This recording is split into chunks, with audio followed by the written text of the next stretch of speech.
सनातन शिव शक्ति में आपका स्वागत है। आज हम आपको करवा चौथ की कथा बताएंगे। एक समय की बात है, एक धनी साहूकार था जिसके 7 बेटे और एक बेटी थी।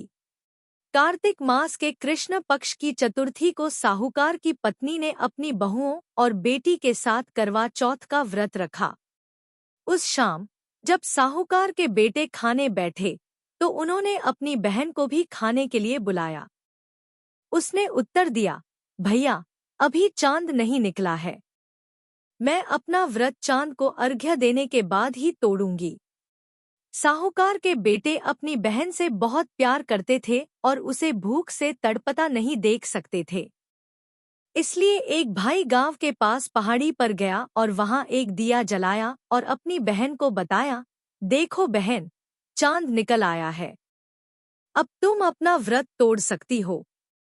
भाई की बात मानकर साहूकार की बेटी अपनी भाभियों के पास गई और बोली, देखो चांद निकल आया है। लेकिन उसकी भाभियों ने कहा, यह हमारा चांद नहीं है, हमारा चांद अभी निकलना बाकी है।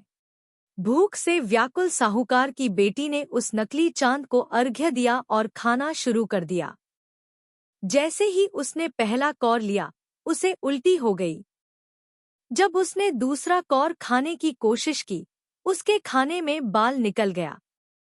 तीसरी बार में उसे अपने ससुराल से संदेश मिला कि उसका पति गंभीर रूप से बीमार है।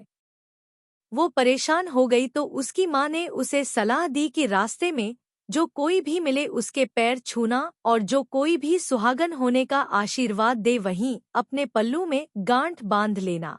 माँ की सलाह के अनुसार उसने सबके पैर छुए। जब वह अपने ससुराल के आंगन में पहुंची तो उसने अपनी सबसे छोटी ननद के पैर छुए जो बाहर खेल रही थी। उसकी ननद ने उसे आशीर्वाद दिया, सदा सुहागन रहो और दीर्घायु पति का सुख पाओ।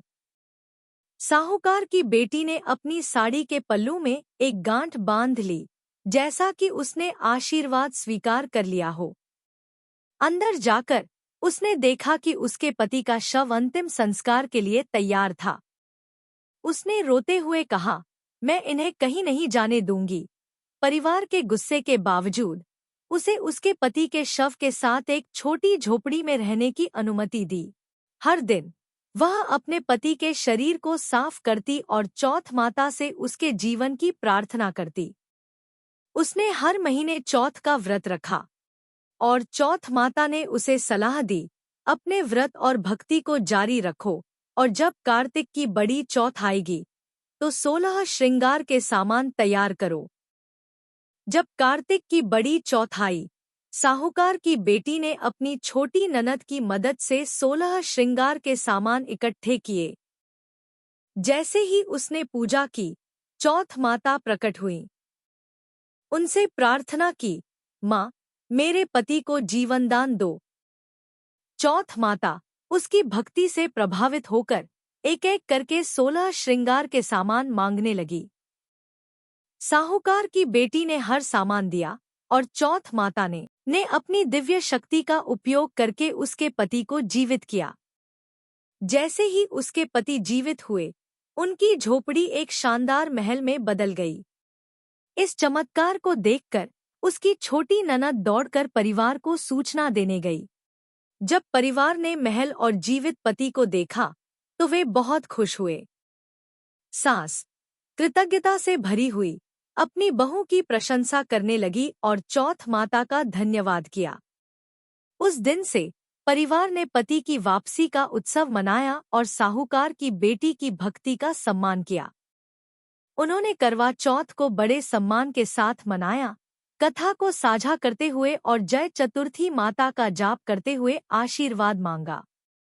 करवा चौथ की यह कहानी भक्ति, विश्वास और पति पत्नी के प्रेम की शक्ति को दर्शाती है। चौथ माता सभी को सुखी और दीर्घायु वैवाहिक जीवन का आशीर्वाद दे।